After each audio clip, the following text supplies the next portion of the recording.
Yani birləşmələr nəzəriyyəsindən ilk onluğu izah eləyək. Hansı ki, bunlar nisbətən digər misallardan çətindir. Başlayaq 174-cü sualdan. 174-cü sualdan başlayırıq. Deməli, burada nə var? Görürsünüz, m bərabərdir ifadə faktorial üstəgəl ifadə faktorial üstə ifadə faktorial a plus b plus m cəminin ən kiçik qiymətini tapın. Biz bilirik ki, faktorialın yəni ən kiçik qiyməti 1 faktorial olanda 1 eləyir, 0 faktorial olanda yenə 1 eləyir. Ona görə gəl 0 faktorialdan seçək ki, AB cəmi də biraz da balaca olsun. Ona görə bunları 0-a bərabər eləyək. 5a çıx 6 çıx a kvadrat bərabər 0. Hər tərəfi mənfiyə vursaq, müsbət a kvadrat çıx 5a üstəgəl 6 bərabər 0. Kökləri tapanda a2-dir, a3-dür. Ondan sonra yenə bu birisi faktorialın qabağında 0 eləyək. Mənfiyə vuraq.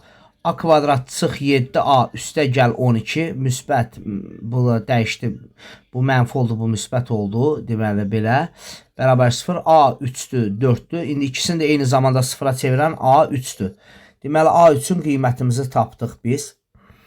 Ondan sonra bu ifadə də 0 olmalıdır. Bax, bu faktorialın qabağı. A çıx 8 üstəgəl B 0-a bərabərdir. A-nın qiyməti 3-dür. 3 çıx 8 üstəgəl B bərabər 0. Mənfi 5 plus B bərabər 0. B də bərabərdir. Buradan 5 oldu. B-ni 5 yazırıq. İndi bu ifadə hamısını A-nın yerinə 3 qoyanda bura 0 faktorial olur. Burada da 0 faktorial olur. A-nın yerinə 3, B-nin yerinə 5 olanda bu da 0 faktorial olur. O da 1, 1, 1. 0 deyil ha bunlar. 1'dir hamısı. 3 dənə 1'i də toplayanda eləyir 3. M-i də 3 aldıq. A plus B plus M cəminin ən kiçik qiyməti bu üçünün deməli cəmidir. O da 11 eləyir. Cavab 11'dir.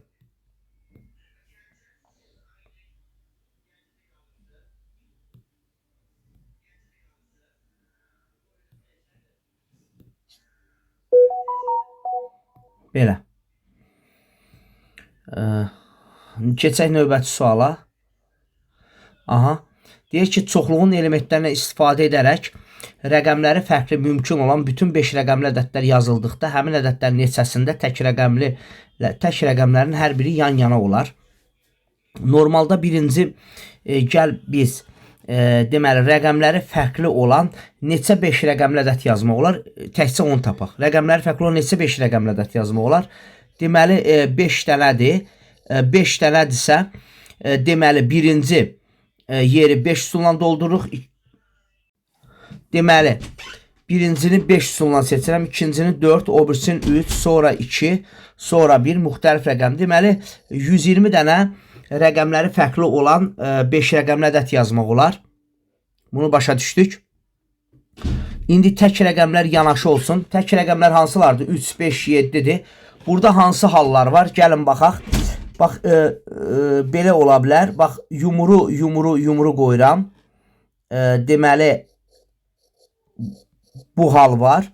Sonra belə bir hal var. 3 dənə yenə yumru belə. Bir də belə bir hal var. Başa düşdük. Belə bir dənə hal var.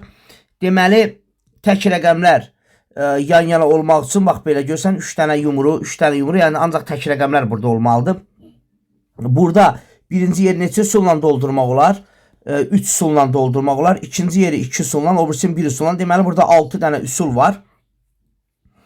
Deməli, tək rəqəmlərin bura yerləşməyə 6 üsulla yerləşə bilər. Məsələn, 3, 5, 7, 3, 7, 5, nə bilim 7, 5, 3 bu fason yerləşə bilər. Deməli, 6 üsulla yerləşə bilər. İndi burada belə bir şey fikirləşək. Bu 6 üsulla yerləşdi, başa düşdük. 6 üsulla yerləşəndə, bax burada belə bir hal var. 4, 6 yoxsa 6, 4. 2 dənə də hal var. Deməli 6 rəqəm yerləşdiyi, biri 4, 6 ilə, biri 6, 4 ilə. Deməli burada neçə hal var ümumi? 12 hal var. Eynən həmin şeyi burada da fikirləşək. Birinci yeri 3 üsulla doldurmaq olar tək rəqəmlərdən. 3 üsulla. İkinci yeri 2 üsulla, o birisini 1 üsulla. Deməli 6 üsulla bunları doldurmaq olar. Ancaq yan-yana gəlsinlər. Sadəcə olaraq əvvəldə 4, 6 yoxsa 6, 4 halı var. 4 6 ilə də 6 halımız var. 6 4 ilə də 6 halımız var. Deməli 12 halımız da burada var. Və yaxud da rəqəmlər hamısı sonda gəlməlidir ki, 3'ü yanaşı düşsün. Birinci yeri 3 üsulla dolduruq. O birisini 2, o birisini 1. Deməli 6 halla doldurmaq olur buranı.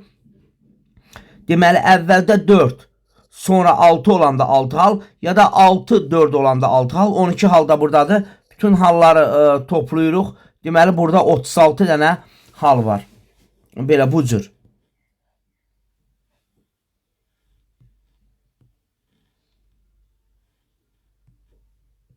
Eləyirik. Deməli burada yazılıb ki 9 elementli çoxluğun ən az 7 elementli olan ad çoxluğu, neçə ad çoxluğu var?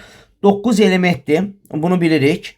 Deməli 9 elementli x1, x2, x3, nöqtə nöqtə, x8, x9. 9 dənə elementli.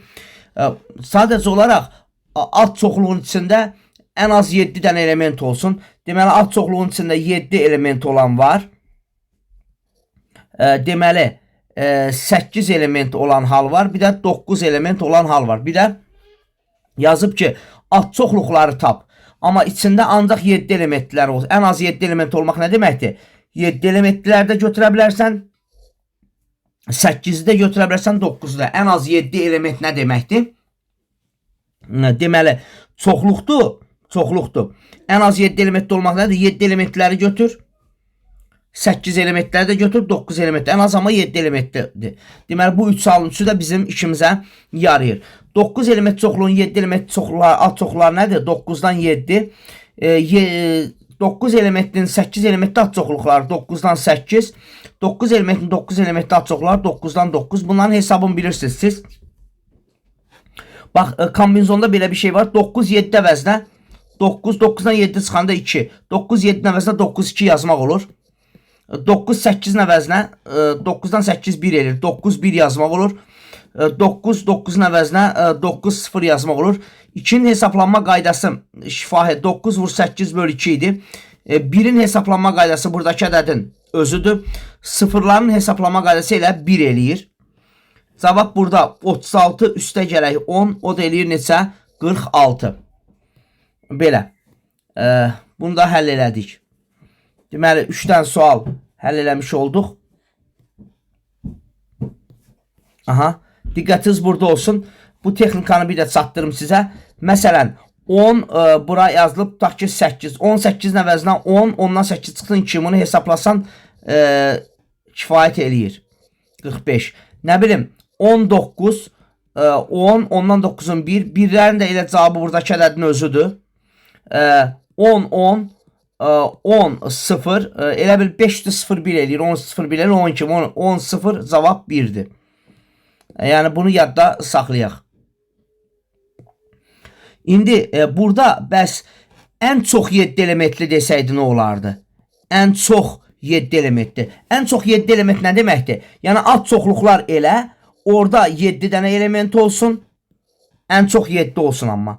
Deməli 6 element də sərf edir bizə, ən çox 7 elementləri seç. Deməli 7'ni də seç, 6'ını da seç, 5'i də seç, nə bilim 4 dənəni də seç, 3'ü də seç, 2 elementini də seç, 1 elementini də 0 elementini də seç. 0 element sayı olanları seç. Deməli biz gördük ki ən çox 7 deyəndə 7, 6, 5 hamısını seçirik. Onda belə olur. Kombinizon 9'dan 7, kombinizon 9'dan 6 və s. kombinizon 9'dan 1, kombinizon 9'dan 0. Bəs bunun qısa yolu nədir? İndi keçək onu eləyək. Görürsünüz burada o test yox idi, amma düşə bilər. Yadda saxlayın. Kombinizon 9'dan 0, 9'dan 1 ta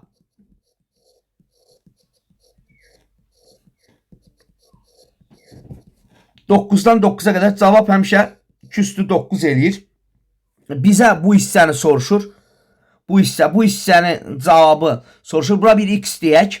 Onda x üstə gəl 9'dan 8, yəni 9'dan 1 elə deməkdir. 9'dan 9, 9'dan 0 deməkdir. Bərabərdir 512. X bərabərdir 512 çıxaq. 9'dan 1 9 deməkdir. 9'dan 0 da 1 deməkdir. 512'dan da 10 çıxanda 502 eləyir. Oldu, bax belə bir sual da ola bilər düşsün. Buranı biraz da məşq eləyək. Biraz da sürətimizi artıraq. Baxın, sabah sizə belə bir şey düşə bilər. Kombinzon deməli 15-dən 0, 15-dən 1, nöqtə, kombinzon 15-dən 14, kombinzon 15-dən 15, məsələn bölünsün 2 üstü 10. Biz bilirik ki 15-dən 0-dan ta 15-dən 15-ə qədər elə 2 üstü 15 deməkdir. Burada da 2 üstü 10 var. Böləndə 2 üstü 5 eləyir, cavab 32 eləyir.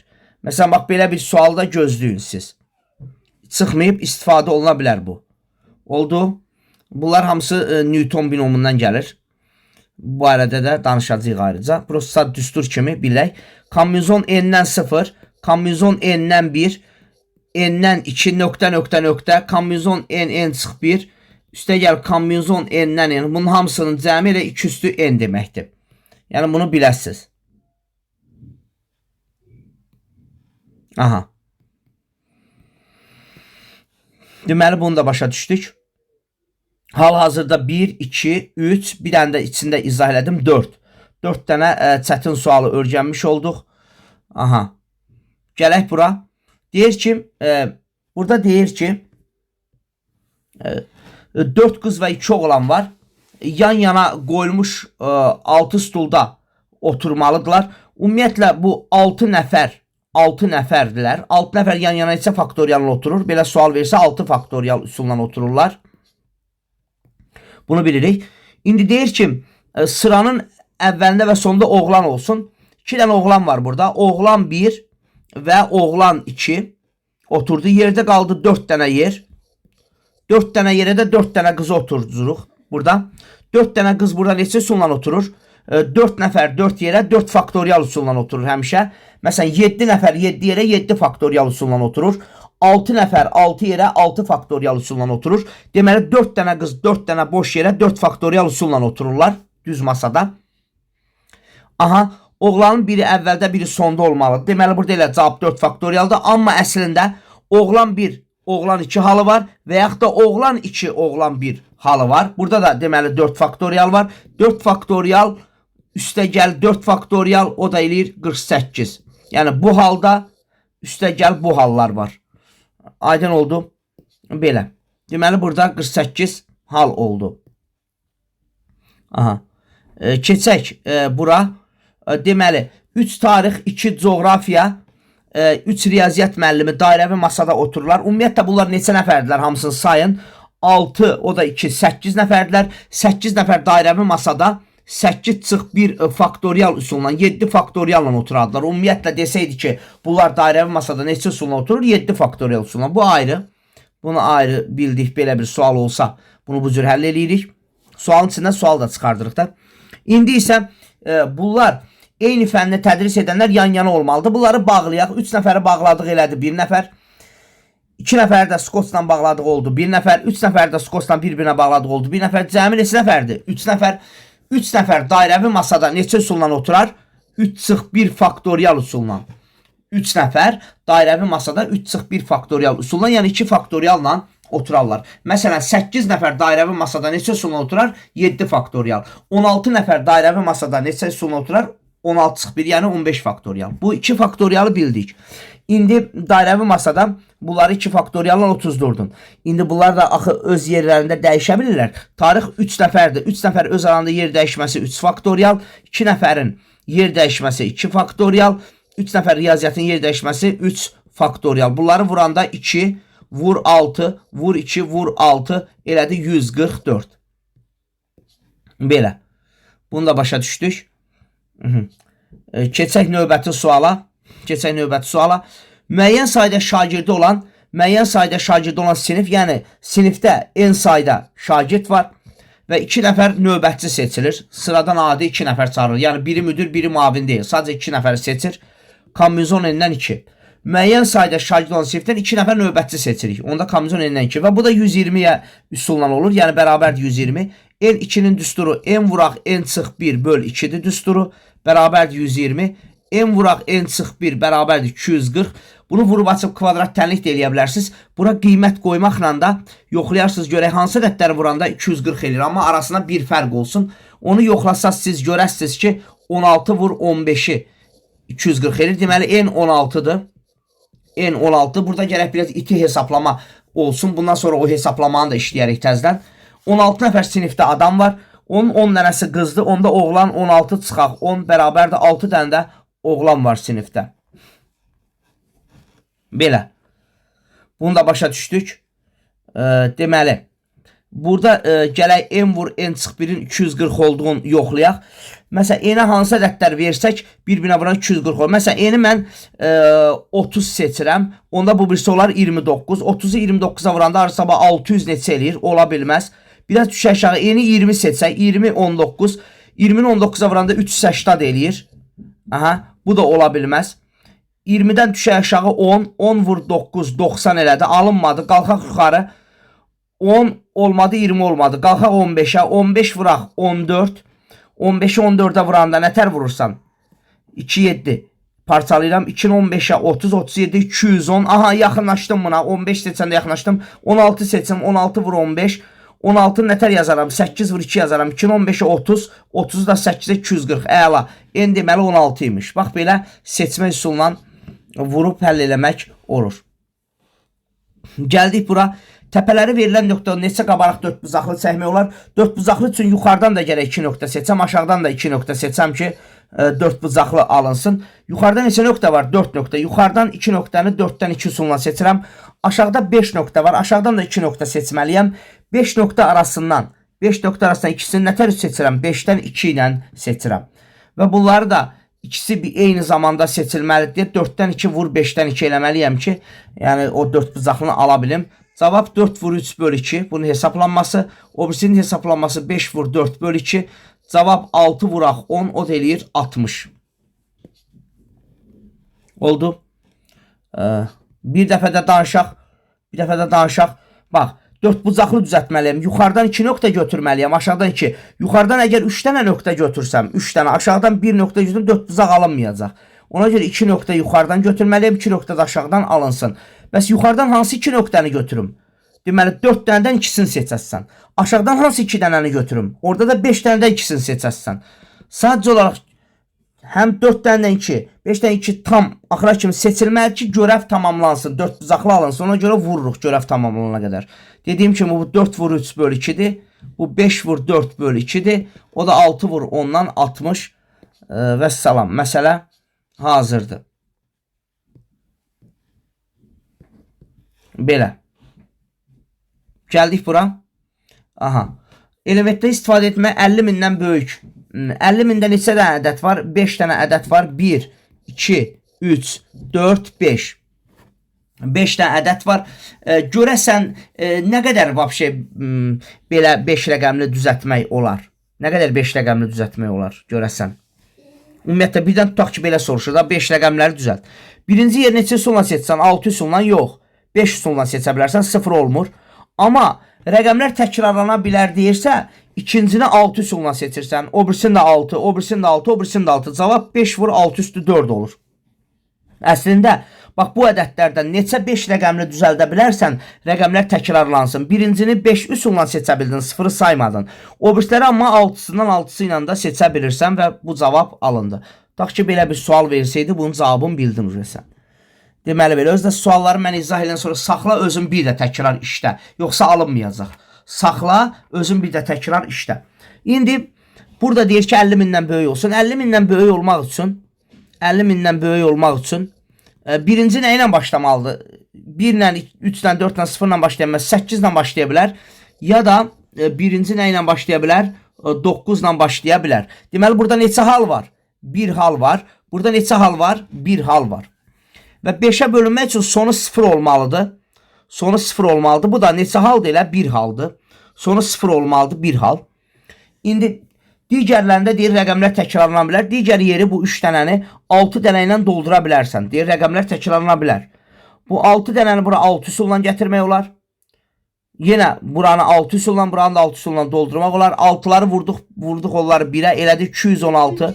216 üsul eləmək olar. Burada da 216 üsul eləmək olar. Cavab 216 üstə gəlir 216 bərabərdir 432 deməli seçimimiz var. 432 seçimimiz var. Belə. Başa düşdük bunu. Gəldik bura 154-cü suala. Deyir ki, bunlar paraleldir bir-birinə və 5 nöqtə qeyd olmuşdur. Buradan 3 dənə nöqtə götürsək A, B, C üçbucaq əmələ gətirməyəcək. Yəqin ki, buradan 2 dənə, aşağıdan 1 dənə seçsək üçbucaq əmələ gələr və yaxud da aşağıdan 2 dənə, yuxarıdan 1 dənə seçsək üçbucaq əmələ gələ bilər. Onda biz nə tər seçim aparaq? Deməli, belə bir şey deyək. Deməli, burada 4 nöqtə var. 4 nöqtədən ikisini seçək. Onda həmin vaxt aşağıda 5 nöqtədən birini seçək. Bunları bir-birinə vurduq. Görev tamamlandı. Üçbucaq alındı. Yuxarıdan ikisini seçməklə, eyni zamanda aşağıdan birini seçməklə üçbucağı əmələ gətirmək olar. Bunları vurduq. Üstə gəl. Ya da yuxarıdan birini seçməklə, aşağıdan isə ikisini seçməklə bununla da görevi tamamlayırıq. 4 vur 3 böl 2. Vuraq 5. 5'dən 2 5 vur 4 böl 2. 6 vur 5 30. 4 vur 10 40. Cavab elədi nə? 70. Bu cür. Belə saya bilərik ki, burada neçə dənə sual işlədik biz? Məncə 10 dənə sual işlədik. 154 bir dənə. Sonra 157 2. 163 4 5